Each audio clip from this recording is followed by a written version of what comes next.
अरे ये स्कूलों में पढ़ने वाली क्लास 8 और 9 की छोटी छोटी बच्चियां अभी ढंग से बालिग नहीं हुई है, अभी जवानी की दहलीज पे कदम रखा है, और ये मोबाइल, ये सोशल मीडिया आज हमारी, ये मोबाइल और ये सोशल मीडिया उनको जिना के रास्तों पे लेके जा रहा है। मेरे प्यारे साथियों, बचा लो इस कौम को, बचा लो इस नस्ल को, बचा लो इस नस्ल को जिनाकारी से, और इस मोबाइल के एहतियात में, इस मोबाइल के इस्तेमाल में एहतियात करो, और अपनी बच्चियों के हाथ में मोबाइल देने से पहले 1000 बार सोच लो हम क्या दे रहे हैं और कितनी छूट दे रहे हैं। मरियम का वाकया कुरान में क्यों बताया गया? मरियम की परवरिश उनके खालू ज़करिया अलैहिस्सलाम करते हैं। मरियम मस्जिद में रहती है, मेहराब में रहती है, ज़करिया अलैहिस्सलाम मस्जिद में आते हैं, देखते हैं मरियम के पास मौसम का फल रखा हुआ है। ज़करिया अलैहिस्सलाम पूछते हैं तेरे पास ये फल कहां से आया? क़ालत हुवा मिन इंदिल्लाह, ए खालू जान ये फल तो अल्लाह तबारक व तआला की तरफ से आया है। अल्लाह यरज़ुक़ु मन यशाअ बिग़ैरि हिसाब, अरे अल्लाह जिसे चाहता है बेहिसाब रोजी देता है।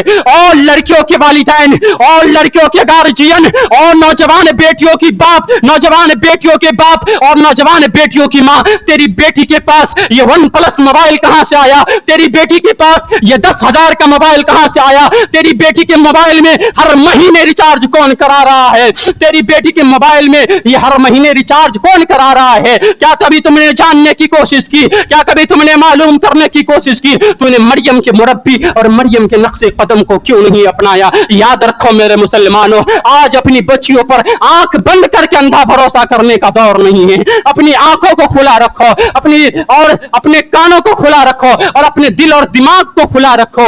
ये मोबाइल बड़ी खूबसूरती के साथ आपके घर में ज़िना को परोस रहा है, और कुरान कहता है वला तक़रबुज़ ज़िना इन्नहु कान फ़ाहिशतन व सअ सबीला, ऐ मेरे बंदो ज़िना के करीब न जाओ, ये बहुत ही गंदा रास्ता है। अरे इस्लाम ने तो ज़िना के करीब जाने से मना किया है, इसीलिए इस्लाम कहता है अगर घर में भाभी रहती है, देवर भी उसी घर में रहता है, भाभी और देवर के बीच में पर्दा होना चाहिए, हंसी मजाक न हो। मेरे भाइयों, अल्लाह के नबी ने फरमाया इय्याकुम वद्दुखूल अलन निसा, जो गैर महरिम औरतें हैं उनके पास तन्हाई में ना जाया करो, और जाया करो। सहाबा ने पूछा अफरअयतल हमवा, ऐ अल्लाह के नबी देवर के बारे में क्या ख्याल है, जेठ के बारे में क्या ख्याल है, शोहर और बीबी के करीबी रिश्तेदारों के बारे में क्या ख्याल है? अल्लाह के नबी ने फरमाया अलहमु अल मौत, देवर तो अपनी भाभी के लिए मौत है, मौत।